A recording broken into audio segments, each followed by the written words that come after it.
હું જાઉં છું સોરે દર્શન કરવા. ક્યાં ગઈ મારી લાકડી?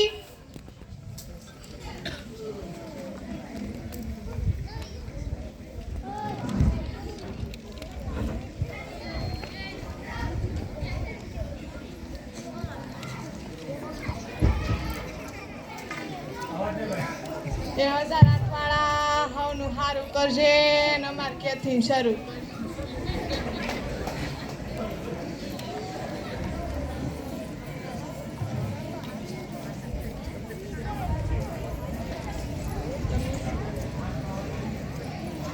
એ વહુ આજ તો હું મંદિરે ગઈ થી તે ડોસુ કહેતી થી કાલથી શ્રાવણ મહિનો બેહે તે તારે કઈ નીમ લેવું છે? તમે પેલા લ્યો નીમ પછી હું નીમ લઉં. અમે તો બધી ડોસીએ નીમ લીધું છે. હજારો ભજન ગાવાનું ને માળા કરવાનું નીમ લીધું છે. બોલ તારે શું નીમ લેવું છે? એટલે આખા ગામની પંચાયત કરી કહેવાય એને કઈ ભજન કર્યું ન કહેવાય. લે બધાએ લીધું. ઓલા જવલમાં, જબુમાં, મોંઘીમાં, મીઠીમાં, કાશીમાં બધાએ લીધું. મેં એકે થોડું નીમ લીધું. કઈ પંચાયત ન કહેવાય એને. એ તો બધુંય થાય. માળાય થાય, પંચાયતે થાય ને ભજને થાય. બોલ તારે શું નીમ લેવું છે? હું તો છે ને બા બધી માળા ફેરવી તમારી બધાની સેવા કરી મંદિરે જાય. મારાથી નીમ કે ઉપવાસ ન લેવાય. તારે જેમ કરવું એમ કર. હું તો જો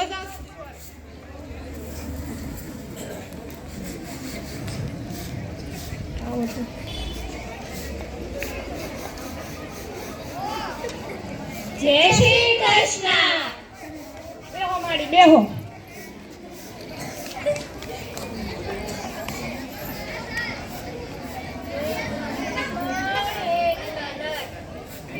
આજથી શ્રાવણ મહિનો બેહે છે તે તમે કોઈ કઈ નીમ લીધું છે? મેં તો નીમ લીધું છે આખો શ્રાવણ મહિનો એકટાણા કરવા.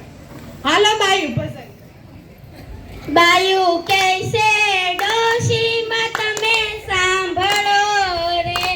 બાયું કૈસે ડોશીમાં તમે સાંભળો. ખડી કલાઈએ સત્સંગનો લાભ આપણે. કલાઈએ સત્સંગનો લાભ આપણે હારે ભજીએ ભગવાનને રે.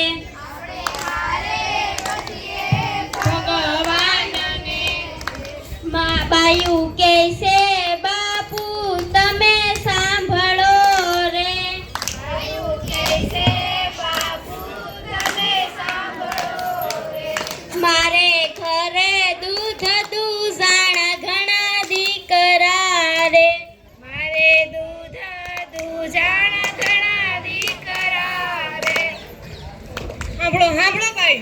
ઓલા આપણી હેરીમાં ઓલા ખીમજી હતા નહીં એ છોકરાને વહુને તો આ સવારમાં કાઢી મૂકી. મેં તો એને કાલ જ પાણી ભરતા જોઈ હતી. લે આ સવારમાં હું સોરે દર્શન કરવા ગઈ તઈ તે ઈ તો પાણી ભરી જાત. એ જય શ્રી કૃષ્ણ યોબાયું પ્રસાદી. મારા છોકરાનો એકટાણા જ ને કરતી પણ એ હાટુ પ્રસાદી લઈ જાઉં.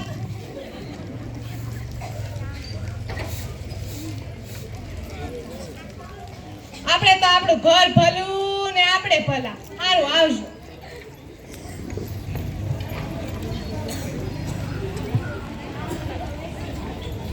આવજો.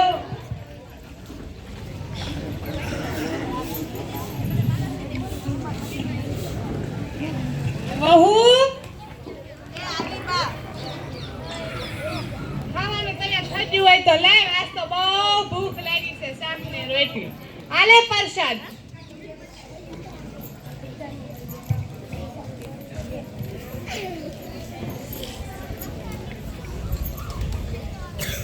સ્વામિનારાયણ સ્વામિનારાયણ સ્વામિનારાયણ. આજ તો હું સોરે ગઈ થી તે ડોસુ કહેતી હતી કે અમારા છોકરાને હવે તો કાંઈ નીમ ને લેવું.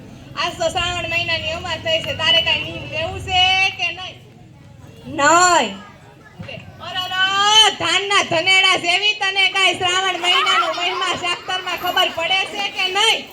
બધાય ડોસુ કહેતી હતી કે અમારા છોકરાને વહુ તો કે તમારે જેમ કરવું એમ કરો. તું એની જેવી જ થઈ. બા મારે તો આખા ઘરનું કામ કરવું, બે ભેહો દૂધણી, છોકરા હસવા, મારાથી ઉપવાસ કે એકટાણા ન થાય. તો તારે જેમ કરવું હોય એમ કહે. સાતમને સોમવાર યજમાન માટે ઓનસાલ ને ઓવાળો માંડીને ઘેરે. જય શ્રી કૃષ્ણ બા. જય શ્રી કૃષ્ણ. આવો, આવો. જ્યોતિષ જાણો છો તમે? જ્યોતિષ બોતિષ કાગવા અને દક્ષિણા બાબતે બરોબર જાણું છું. બોલો બા, તમારે કાંઈ પૂછવું છે? કાંઈ કામ તો નહોતું. મેં તો આખો શ્રાવણ મહિનો એકટાણા કર્યા છે, પણ મારા છોકરાનું હવે તો ધનેડાની જેમ બે ટાણા નીકળું. ખાવું ને ખાવું જ તે. કોને કેટલું ફળ મેળવ્યું ઈ તો જોઈજો જરી. હા તો સાંભળો, મારા ટીપણામાં જેવું જોવામાં આવશે તેવું કહેવામાં આવશે. મારે એવી પ્રતિજ્ઞા છે કે જૂઠું બોલવું નહીં. હવે એક ટાણા કર્યા છે તો તેને એક ટાણાનું ફળ મળ્યું. સાસુએ આખો મહિનો ઊભા કર્યું પણ તેને એક જ ફળ મળ્યું. સાસુએ આખો મહિનો ખીચાણાને કાપતી કરી તેથી તેનું આખું વ્રત બળી ગયું. તે પાપમાંથી મુક્ત થવા માટે તે સ્વાગા પગે વ્રત કરે તો પાપમાંથી મુક્ત થાય, નતર જમકુરીમાં જાય. આ મારું તળ્યા વગરનું ટીપણું બોલે છે. આ ટીપણું મારા બાપાના ઈના બાપાને ગાંધીજીએ આપેલું. લાવો બા દક્ષિણા. જો મારા દક્ષિણા. મારું વ્રત કઈ રીતના બળી ગયું? આખા ગામની પંચાયત કરીને જો ગોર મહારાજે કીધું એમ આખા ગામની પંચાયત કે કાપતી કોઈ ક્યારેય નહીં કરતા, નહીતર મારી જેમ વ્રત બળી જાય. નીમ લ્યો